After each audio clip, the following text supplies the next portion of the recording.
Did you just have a C-section and wondering what you should do with your pelvic floor? Stay tuned because I'm going to give you all the secrets.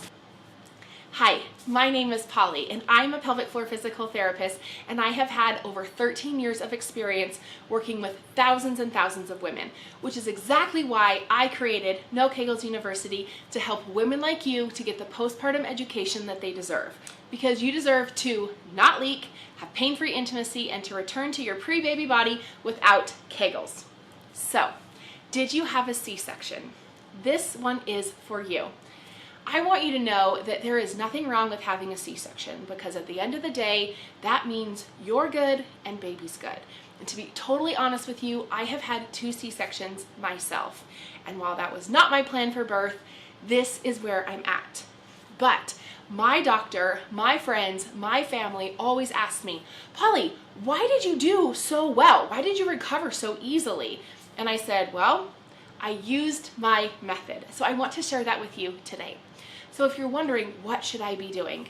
First and foremost, I want you to think about your scar. Now, this may not be applicable to you until that scar is entirely healed. So first and foremost, that scar has to be healed before you can even consider this particular piece. So I want you to start working on that scar. I want you to start working on the belly. The reason is because I am sure you have heard of, or if this is your second or third C-section, you've noticed that some women talk about the shelf. And the reason that that shelf exists is because of the scar tissue. Number one, scar tissue does not always stay local. And so there's a lot of places that it could potentially spread.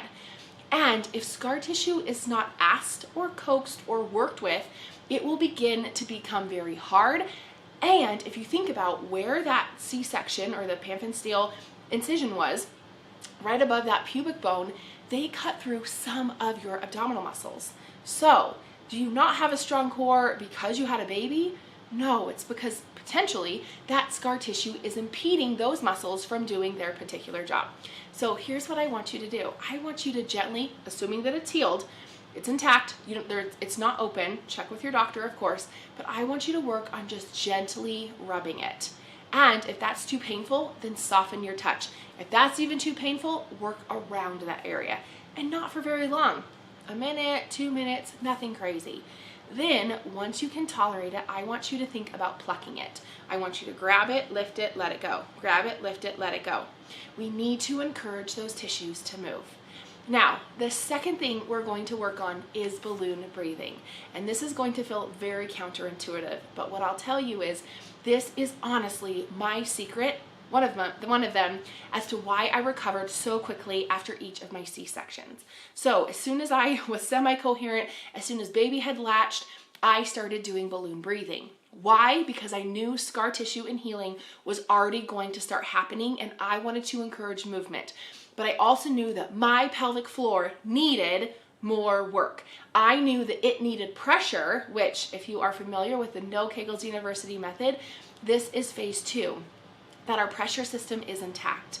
Now, I won't go into this very much here, but I want you to know that this balloon breathing idea, where when you inhale, your belly is going to blow up like a balloon. You're going to feel that pretend balloon inside that belly push into the front of your belly, into the sides of your belly. Maybe you even feel that rib cage move out to the side. You should feel the rib cage in the back of you expand as well. But the bottom of that balloon has to go somewhere, right? So the bottom of that balloon, you should start to feel pressure gently into that pelvic floor. Now, if you are freshly postpartum, this may be a little too soon. So don't worry, take your time with this. Even if you can start inhaling and letting that belly blow up just a little bit and return, not only will that help your core and your abdominal muscles as it relates to diastasis recti, but it's going to start prepping that pelvic floor to start knowing what to do as soon as you get up and start walking. So stay tuned, because I'm going to walk you through all of these exercises here in a moment. The next step that I want you to do is I want you to crawl. Now, this step might look a little bit different for you. It might take a little bit longer. I'm not suggesting that these go right in order, but what I want you to think about is that when you're crawling, You're just taking it easy. You're not tightening any muscles. You're not trying to squeeze anything. You are honestly just trying to crawl. And if that's too much, being on your hands and knees and just rocking forward and backwards, side to side, just giving some input. I won't go into all of this, but this has a lot to do with my method, the No Kegels University method, where we are using your neuromuscular system and essentially letting it do all the heavy lifting. Your effort needs to be minimal, and we're gonna let that neuromuscular system do everything else. So crawling is next. Who knew, right? And then one of the last things I'm going to suggest for you to do is walking. But I want you to think about walking heel toe, heel toe, heel toe, heel toe, with your toes pointing forward. Because if you remember, not too long ago, and I might even add, even if your C-section was 2 years ago, 3 years ago, 4 years ago, I still might start here just to lay the groundwork. But as you're walking, if you remember, right before you had that baby, you probably had those toes out and you're probably doing that waddling. I want those hip muscles to have a bigger job to do. So what do I mean by that? Is when we're heel toe, heel toe, heel toe walking, we're asking our glute muscles to do some work.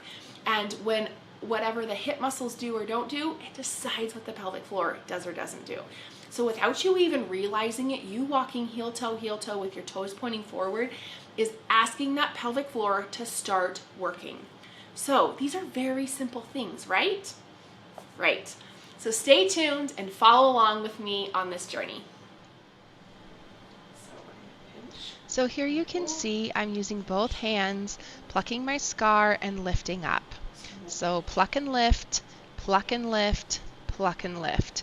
I wouldn't be surprised if your scar fights you a little bit, and you're welcome to do this over your pants or underwear, or you could do skin on skin. It's really your preference. Now we move on to balloon breathing. What we're after is our belly blowing up just like a balloon hooked up to a helium tank. So as you inhale, you want that belly to blow up. You're welcome to put your hand on your stomach. Sometimes I think that can be a great cue to encourage that belly to expand. And I should point out here that this is happening naturally. You're not forcing it. You're not really, making that grunting or anything of that nature. You'll also see here that I put my hand on the lower section of my stomach. The reason is after we have a C-section or even after we have a baby, that lower section of our abs really struggles to show up and to activate and to blow up. So make sure that you're doing this segmentally. You'll see that I put my hand a little higher. My upper hand should start to raise, and then eventually my lower hand with that breath. And then here with the crawling, you'll see it's opposite arm, opposite leg as I'm crawling forward. You can even add crawling backwards as well. If you're having a hard time making the opposite arm and the opposite leg happen at the same time or simultaneously, then add a blow. So, and then step forward or advance your legs. And then if that's too hard with the crawling, you can honestly start here on your hands and knees, rocking forwards and backwards and side to side. And then of course walking. I know I mentioned walking forward and backward or forwards only, but you can most definitely walk backwards. Sometimes that can be a really great way in which we are getting those booty muscles turning on, which in turn is going to help that pelvic floor.